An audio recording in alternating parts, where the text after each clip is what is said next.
Alright, let's dive into something that's been buzzing in the golf world lately.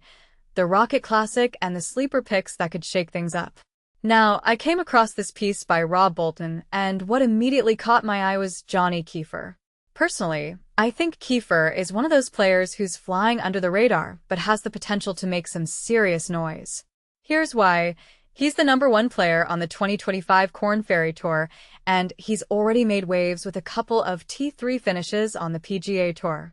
What makes this really interesting is that he's 73rd in the FedExCup standings, which is no small feat for a rookie. But here's the kicker. His odds are at plus 295, which feels a bit short given his limited top 20 finishes. From my perspective, this speaks volumes about how the market is starting to recognize his potential, especially with his ball-striking prowess. I mean, he's 6th on the PGA Tour in that category, and when you break it down further, 10th in strokes gained off the tee, 3rd in greens in regulation, and 7th in proximity to the hole, it's clear he's got the tools to compete. What many people don't realize is that Detroit Golf Club's new setup could play right into his strengths, particularly off the tee. If you take a step back and think about it, this could be his moment to break through in a big way. Now, let's talk about John Parry.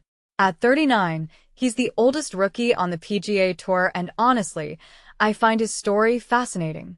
He's 85th in the FedExCup, with 7 top 30 finishes in 19 starts, which is impressive for someone who's come into this level of competition later in his career. What this really suggests is that experience matters, big time. He's got 271 starts on the DP World Tour under his belt, including 2 wins, and it feels like he's finally hitting his stride. A detail I find fascinating is his recent performance. A T28 at the Open Championship and a T24 at the 3M Open. These aren't just random results. They're a testament to his ability to handle pressure, especially with the playoffs looming. In my opinion, Parry's a great example of how late-blooming talent can still make a massive impact. Lastly, there's John VanDerLaan, who's been on a bit of a roll lately. He's coming off top 40 finishes at the Corales Punta Championship and the 3M Open, and what's really intriguing is how he's doing it. His tee-to-green game has always been his strength, but it's his improved putting that's been the game changer. Personally, I think this is a classic case of a player finding their rhythm at just the right time. With Detroit Golf Club's restored greens, everyone's starting on an even playing field, and his ball-striking skills could give him a real edge. What makes this really interesting is the timing.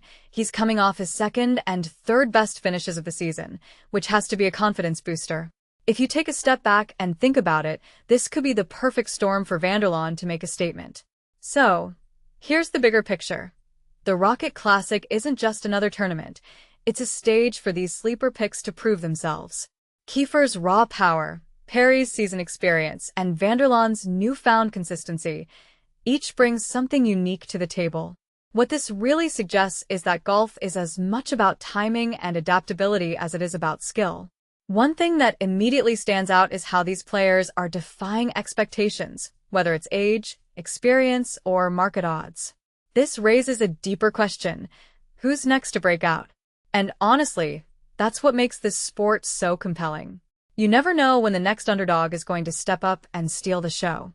So, as we head into the Rocket Classic, I'll be keeping a close eye on these 3. Who knows? We might just witness the start of something special. What do you think? Who's your sleeper pick for the Rocket Classic? Let me know in the comments below.